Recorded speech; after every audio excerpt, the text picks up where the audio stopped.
either downstairs in our fellowship hall or in our Zoom room. And now, let us say our words of welcome together.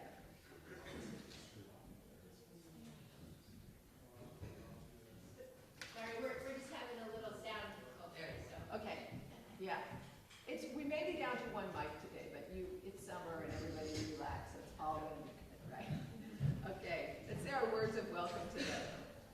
Whether this is your first or your thousandth Sunday with us, and whether you stroll, roll, Zoom, ran, or danced in, we are glad you chose to join us.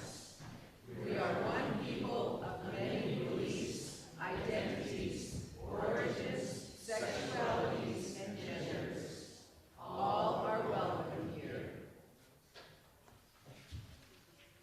Folks on Zoom, we are aware of the technical difficulties, and we apologize, and hopefully we'll get them straightened out. I don't know if they're going to be able to hear us. Let us say hello across the technical divide. Those of you on Zoom, turn on your cameras for a minute.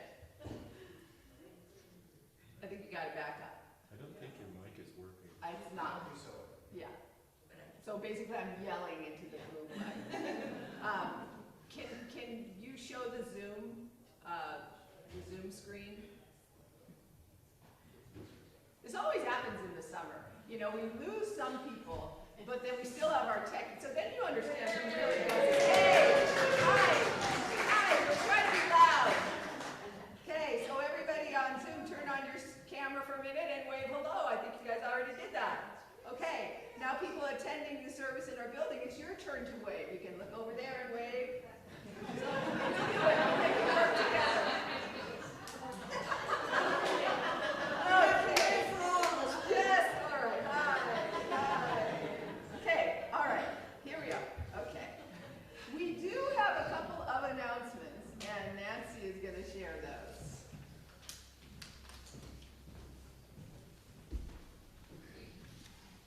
Next Sunday is a big Sunday in this church. I'll give you two things you can think about doing. The first is, it's our annual 4th of July pancake picnic at Kamiak Butte. And if you've never had a chance to join the community of this church for pancakes on Kamiak, please do. Everybody is welcome. We have reserved one of the picnic shelters. We'll have pancakes and coffee and dishes. You're welcome to bring anything that might fit in with that. You're welcome to come as you are and just join people in conversation and food.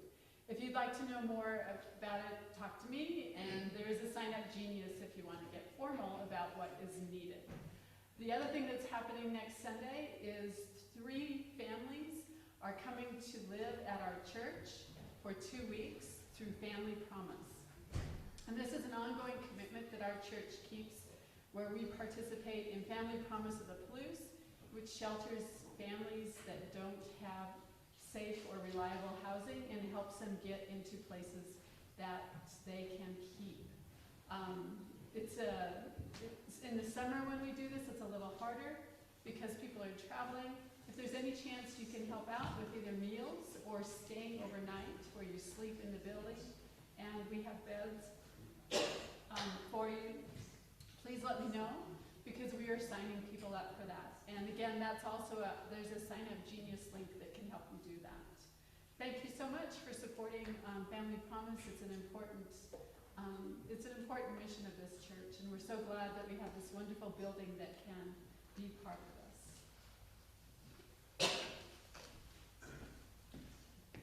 So there ends the announcements.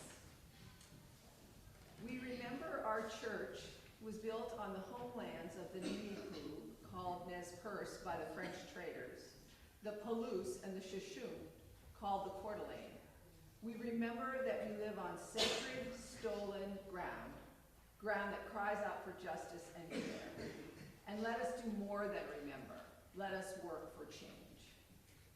It's time to light our chalice together, and we have Holly Abrams, our former member, back visiting, who's going to be our chalice lighter today.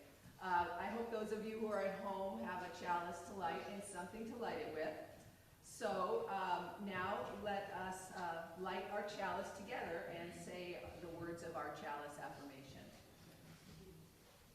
In the light of truth and in the warmth of love, we gather to seek and seek to share.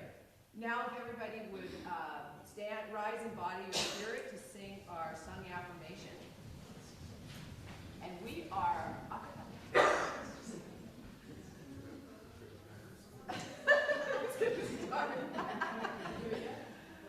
From all that dwell below the skies, let songs of hope and love arise. Let beauty, truth, and good be sung in every land by every tongue. We are going to go a little out of order today, because I think this is usually time for the stories, but we're going to do opening words first. When my son Daniel was born in 1995, it was 2 years after I lost my mom to cancer. I was so sorry she didn't get to meet him. And I was also really sorry that Daniel did not have a chance to know her. But I figured I could fix that by keeping her memory alive and by teaching Daniel the lessons that she taught me. And I asked myself, what was the best thing I learned from my mom? What was the thing I should pass on? And it dawned on me that the thing that stood out about my mom was her generosity. She showed up for others in big and small ways, cooking meals, providing shelter, volunteering as a school nurse, teaching people how to read. So I set out to embody her kindness, and it changed my life. Today's service is about the kind of kindness that changes lives in big and small ways. We call it transformative kindness. And I've loosely organized the stories around giving kindness and receiving kindness, but as we all know, there's really no way to not have those two combined. They're always together. So I look forward to sharing these stories of transformative kindness. And speaking of generosity, please enjoy the gift of music with Earth Song, featuring Scott Milner and Janet DeTemple.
You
don't even notice the lack of the accordion, do you? That was so striking. It's time for all ages, which will be interesting because the children are all a piece of the eye. So.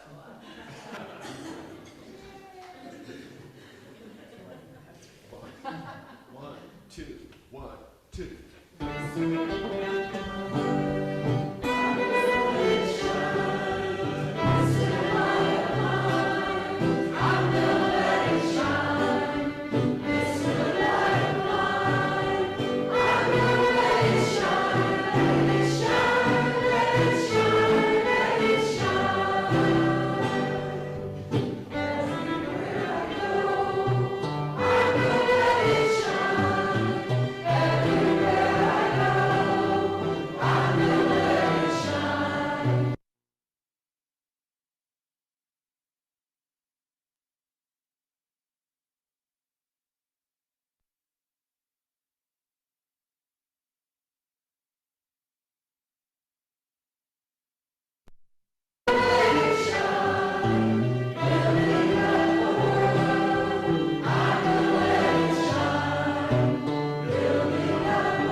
Nancy, I love that teacher's take on that story. I did not get the whole attaching the kid to the other group thing, but that was... He was quite the protagonist. It's time for our offering. We give away all of the cash from our Sunday offerings to local charities. And this month, the recipient is Food Not Bombs. To donate, please indicate month of Sundays on your check or from the drop-down menu. And in the spirit of love and for the continuing work of this church, we'll now take some time to practice generosity together.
So when I was putting the service together, I put the call out for stories of generosity, and sometimes I had to bug people a little bit to encourage them. But I have collected some, and like I mentioned, I sort of roughly divided them into stories of giving generosity, stories of receiving generosity. So we're going to start with stories of giving generosity, and Janet DeTemple is the first.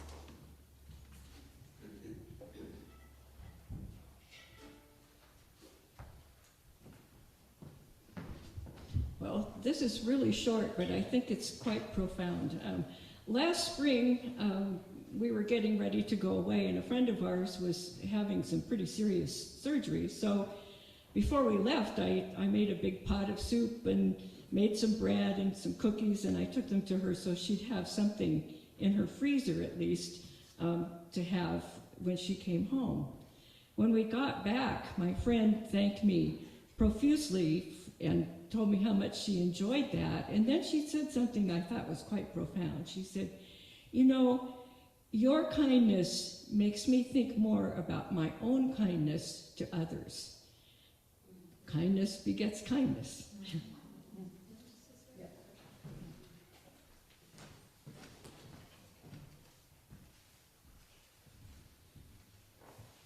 My name is Nancy Nelson. I think I forgot to mention that before, but my stories are really small too.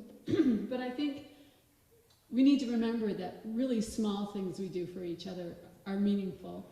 And even just this last week, I sat with somebody over at the 1912 Center for the Sojourners fundraiser breakfast. And I think I just said hello and just had the smallest exchange. I didn't even remember it. And 2 weeks later, somebody said, "You talked to me." And I was really quite surprised by that. Another thing that I did that surprised me in its impact was I babysat for a young friend and the new infant. And when I did it on 2 different evenings, and it was mostly something I did for myself as much as for them. That I wanted to babysit the baby and, meet it and spend time with it. And so that was my chance to get the baby. And they were Friday nights, and the parents went for a date night that they especially enjoyed. No big deal. I even felt kind of guilty that I only did it twice. I thought, I had this imagination that I was going to do this, at least once a month, and I was going to be, the Friday night babysitter that'd come in and make their life wonderful. And I only managed it twice. But what I didn't realize was that there wasn't really anybody else stepping into this role. And there weren't family members really around who could do it. And I was the first babysitter to take that up. And it showed the parents that they could do it, that they could let their precious daughter be cared for by somebody else for a little bit. And that it was something that made them not quite as isolated as they were feeling. And the bonus impact was that my daughter was watching this. And my daughter is now pregnant and is about to have a baby. And she now sees me as somebody who can step in and be a babysitter. So I was reminded that it's the really small things we do that are not so small to others.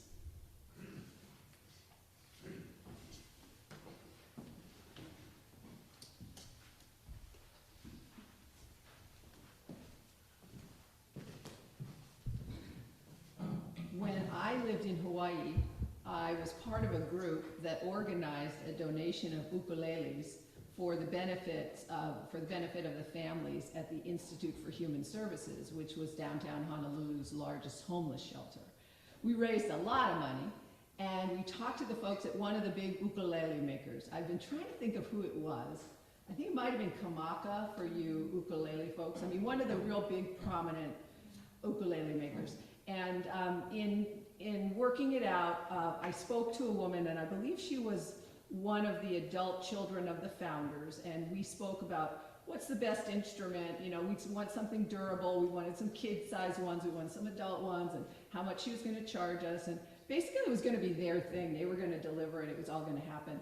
And I mentioned to her, it'd be really nice if she happened to know people to give lessons, because, you know, they weren't just going to give the ukuleles to the people at the shelter. They were going to organize classes and stuff. And so I said, if you know any good teachers who might be willing to volunteer their time, that'd be great. And so that was the end of the call. And about a year later, a woman introduced herself to me as the person from the ukulele maker, and she wanted to thank me. She said that when we talked, she was kind of at loose ends in her life, looking for something to grab hold to. She didn't really know what.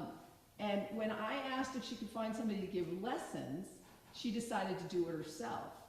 And she made a regular weekly practice of going to IHS and teaching ukulele to homeless parents and kids. And she said that opened up everything for her. She said that just completely radically changed her life. And she wanted to thank me for that. And it's been 25 years. And I don't remember her name, and I only met her that one time, and I still hold that, like, wow, I really did something there. And I wasn't even trying. I was trying to be kind to somebody else, you know, and then it changed her. So that's one. I still, even telling it now, I still get that feeling. And so that's what our meditation's gonna be. It's going to be a brief one, but I want everybody to breathe deep and close your eyes and get comfortable and think about those times you've done that or you've had that done, and feel that feeling inside you of mattering to someone.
Now we have some stories of receiving kindness.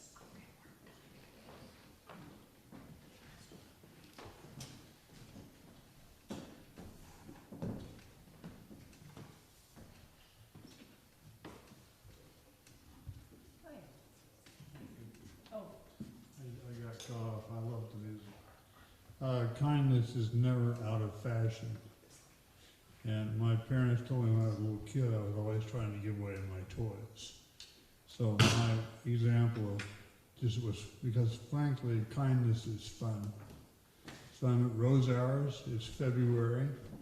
It's a little bit above 20 degrees. I see a young woman come in wearing essentially a plastic raincoat with slacks. And I'd had a Pendleton Church shirt on that day, a really nice shirt. I just simply took it off, gave it to her, walked away. Have no idea about who she was, and she didn't know me either. It was fun. Thank you. That's a good story.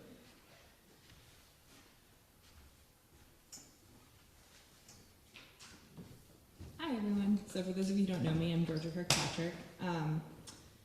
And I've always kind of defined myself through my natural curiosity of the world. But when I was younger, it was primarily expressed through my academics. I prided myself on my good grades and my ability to grasp difficult concepts. So my self-esteem really took a hit when I found out I struggled in math. You see, I actually have a learning disability centered by math called dyscalculia, which started really causing me problems in middle school. In all other fields of school, I was an overachiever. So to have to admit that I needed extra help and in the subject that my classmates just seemed to naturally grasp was really difficult for me.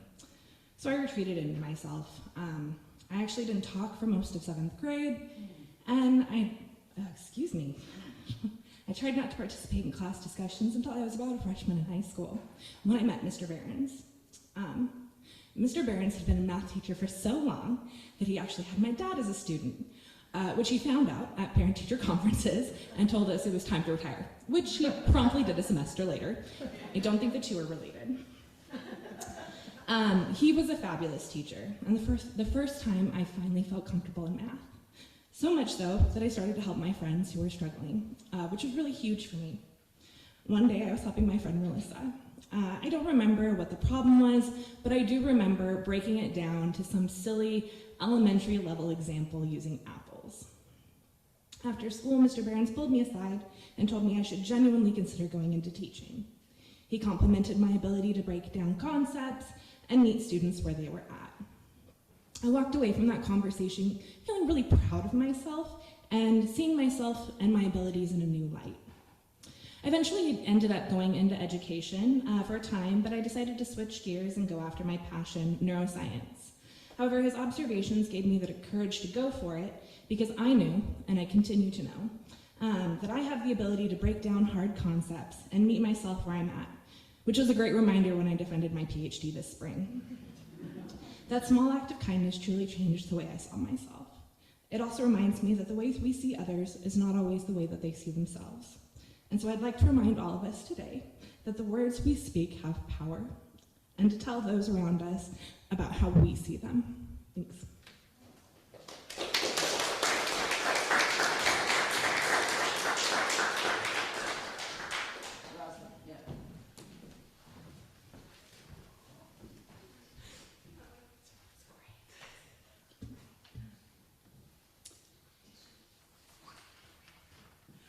I am reading the words that were contributed by Rosalind Gardner, who is a young person who is a longtime friend and member associated with this church.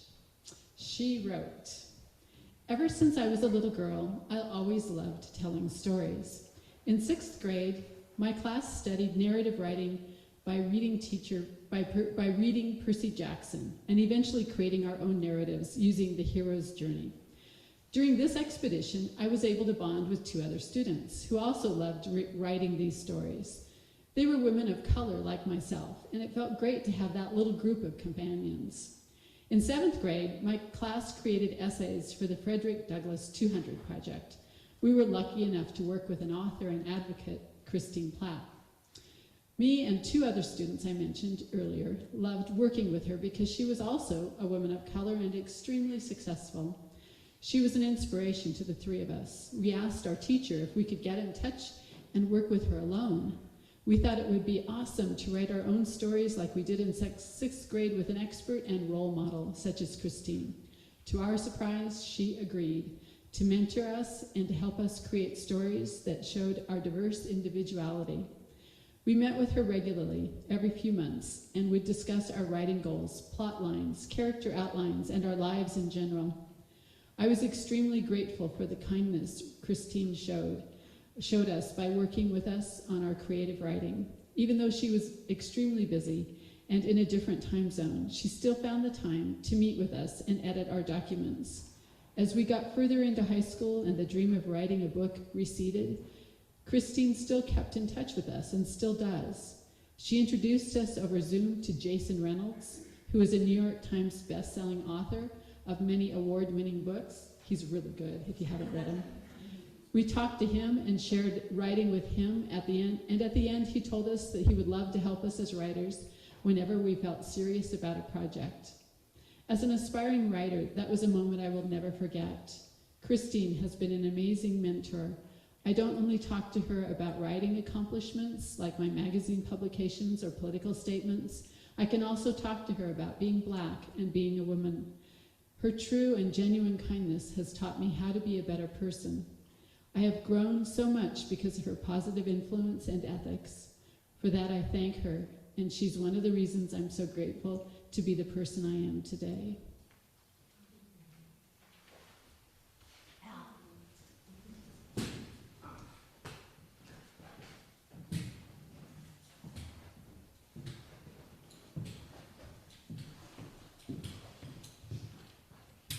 I had a dress to match the tape on the cane.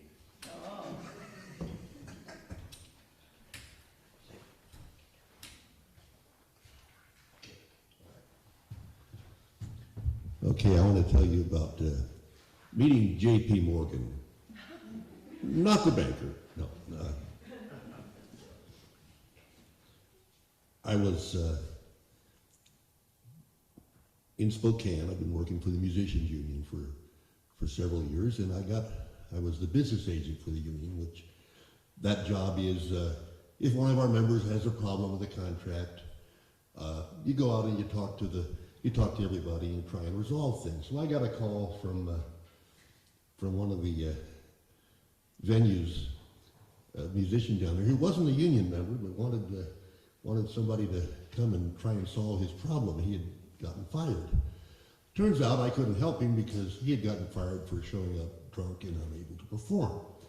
So he had a several week contract, and it's a story I can't help you, but there was a fellow there that was also a friend of the man, and he introduced himself as, J.P. Morgan. And that was all I knew. He was just a friend of the fellow, and I didn't have any further contact with him until about 5 years later. I happened to go to an event down in Spokane and as I'm walking in the door, there's a fellow there. He's got a dog with him. He says, "I know you. Remember, 5 years ago at the Hungry Farmer. Yeah, you come and try to help my friend." And he says, he was at the time homeless, walking the streets of Spokane with his dog all the time. And he said, I have a truck, but I don't have any money to register it and get tags. Could you help me? And so the next day, I come and met him downtown, and we went and got his tags, and he was able to have his car running. And then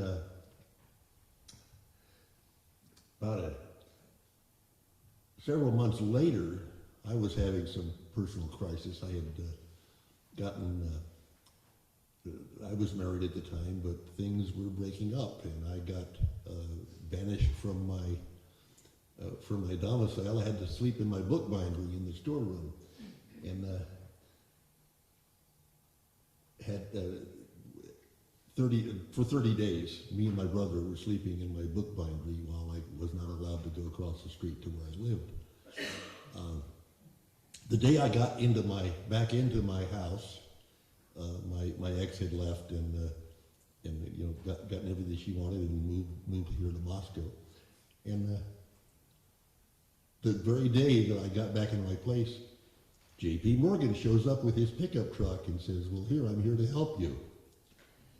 And he became a close friend and stayed with me off and on for several years, and we played music together, and just a little kindness, little going beyond, I didn't have a whole lot of money, but here's somebody that was worse off than me, so, well, here, okay, I can get money easier than you can, so here, I'll help you out, and what goes around comes around, that's the thing. If you have a habit, your default setting in life is kindness to others, it just makes the world so much better, because you receive it when you need it. J.P. Morgan might not have been a banker, but he was rich, and he enriched me.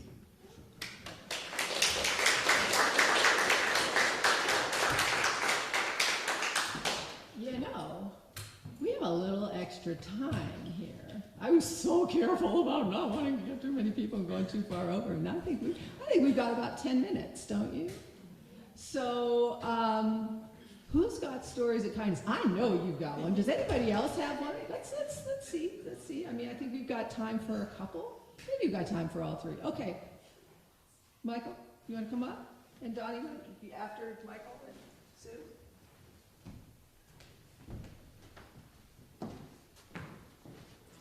I'm Michael Irvin, and I have a story of receiving and of giving. Back when I had gotten out of college at WSU, I had a girlfriend whom I left behind to go seek my fortune in Silicon Valley. And so she had moved into a new apartment and had a housewarming, and she invited me to come to the housewarming over the phone, and I sort of jokingly accepted, but then I got thinking about this, and so I made a little sign of a raised thumb that I copied out of a Furry Freak Brothers comic, and I had a navy peacoat that I put on, a shirt and a tie. So I was hitchhiking from San Jose, California to Pullman. And on one particular evening, it was getting dark, and I was standing on the corner with my thumb sign out in Willits, California, and a station wagon stopped, and there was a middle-aged woman driving with a couple of kids in the car, and she asked me if I needed a place to stay for the night, and I did. So it turned out to be a woman from the Baha'i faith whose husband was out doing carpentry work on a job someplace. And so I was alone in the house with her kids. I slept on the couch. She fed me for the day and sent me on my way in the morning. And I've always had a much better appreciation for the Baha'i faith than I ever had before. So there was a time of need, and there was somebody to fulfill it, and to me that was like the conjunction of stars. About a year ago, I was driving through the Palouse Mall, and there was a man with some children and a woman out by the entrance holding up a please help type sign. And so I took I paused for a moment and asked them what was going on. The story was that they were trying to get to the Tri-Cities area.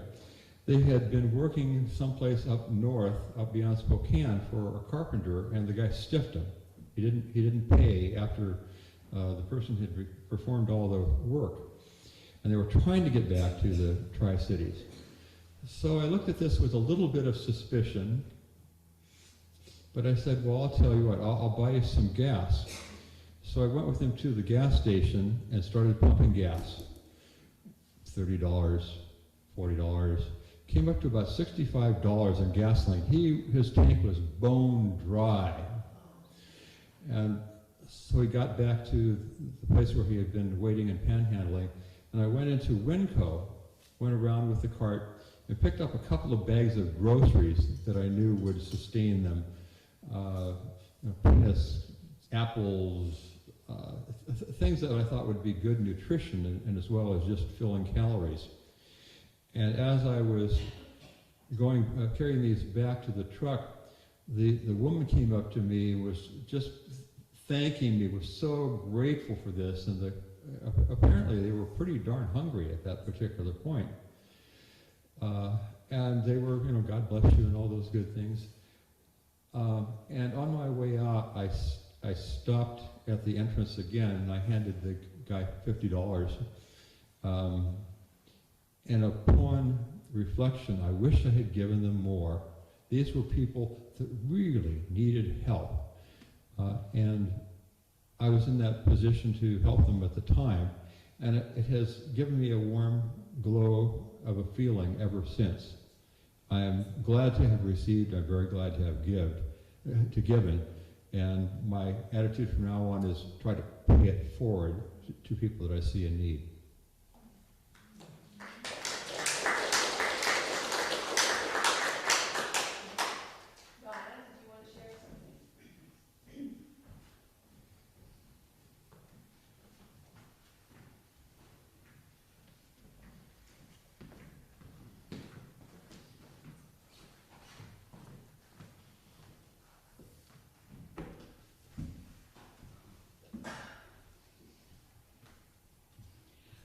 Well, I have a bad back, okay?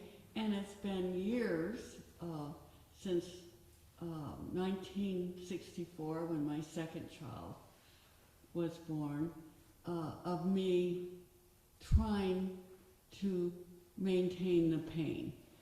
And I've been pretty successful. And so I have a house cleaner. And I like to sit down with her after she cleans my house, if she has the time, with a bit of chocolate and tea. And we've got to be friends. And she told me her story, which was horrendous. All kinds of problems, including being raped, okay? Including her husband, ex-husband, beating on her and her children.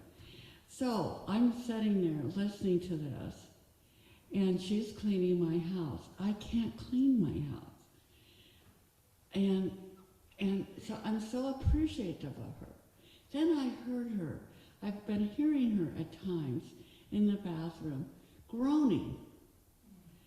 And so I asked her about it. I said, I noticed that you are cleaning houses with either sandals or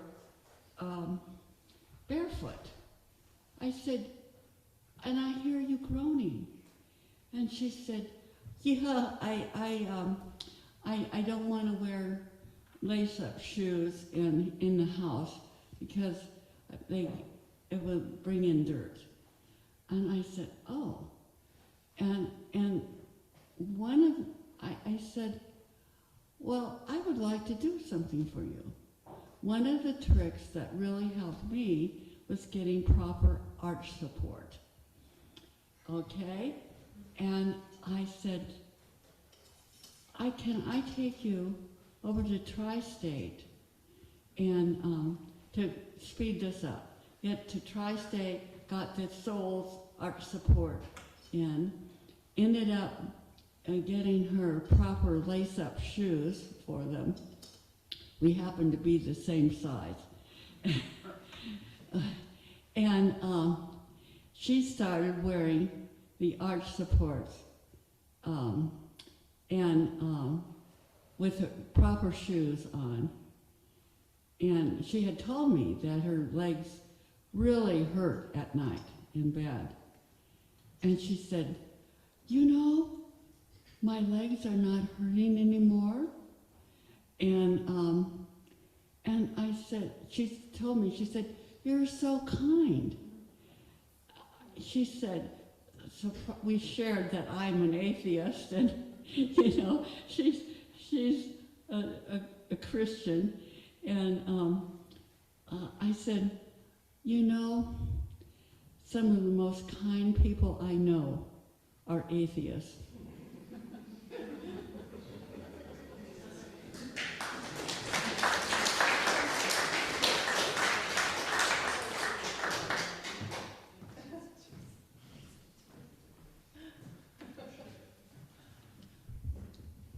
So, excuse me. I'm Sue Engels, and I think sometimes you don't realize that other people see you. And I had an experience, a couple of experiences that showed that to me.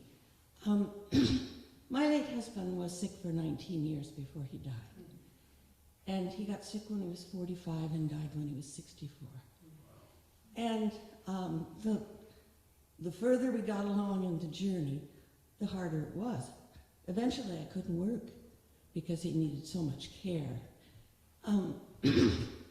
But then the first person who saw me was someone who was the current mayor of the small town that I used to be the mayor of. And he offered me a job in 2003 that I could work remotely, which wasn't common then, but I became the finance director of that small city by using a modem on my telephone. And then the other kindness was a woman who saw that even though I was doing that, it was getting rougher and rougher to even carve out a little bit of time when I could work. So she organized a group of 12 people or couples who twice a week would come and take my husband out for 4 hours, from 11 to 3, take him to lunch, give him some kind of nice experience so that I could focus and work. And they did that for 4 years. So I'm beyond grateful for the help, but also for them noticing, because I'm not the kind of person who usually asks for anything.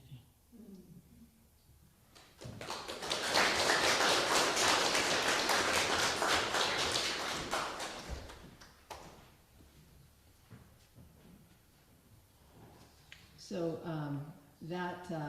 that made me think about J.D. Stevens, especially because Holly's here, who was, for those of you maybe who came after J.D., a beloved young member of our congregation who had MS and struggled mightily, and this congregation really lifted him up. I know Nick, I mean, people, we were really there for JD, so that's a kindness that we all did. Maybe JD's somewhere out there in the ether, if he's not at the Presbyterian church, where he sometimes would spirit away to have some God talk. But he was our kindness, both ways, I think.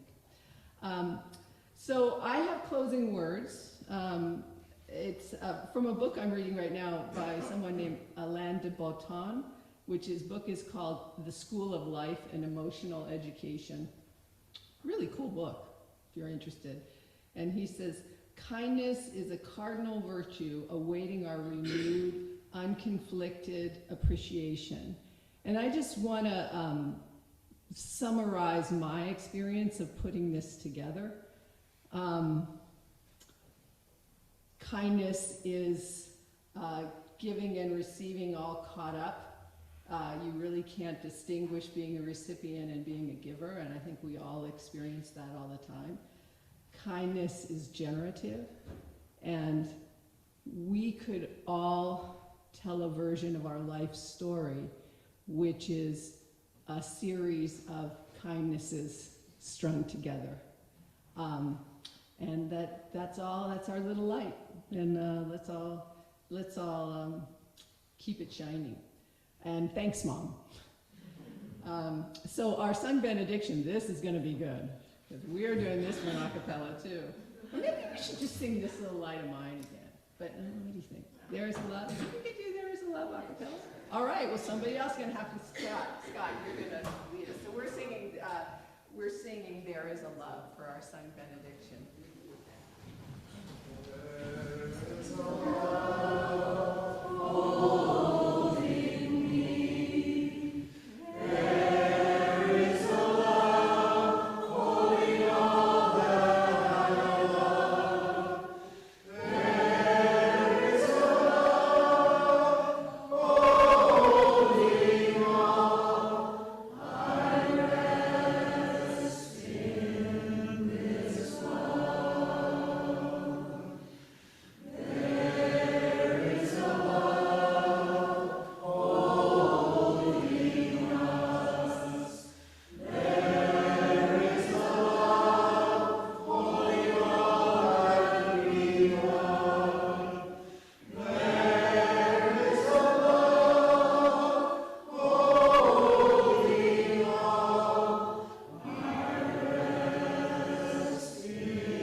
Pretty good.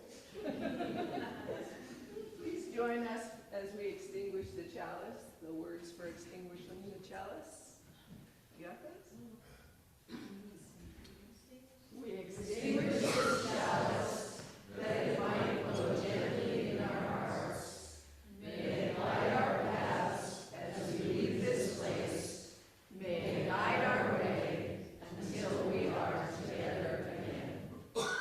Thank you, everybody, and I hope you'll stick around for coffee downstairs or in your Zoom room, and thank you so much for playing along today.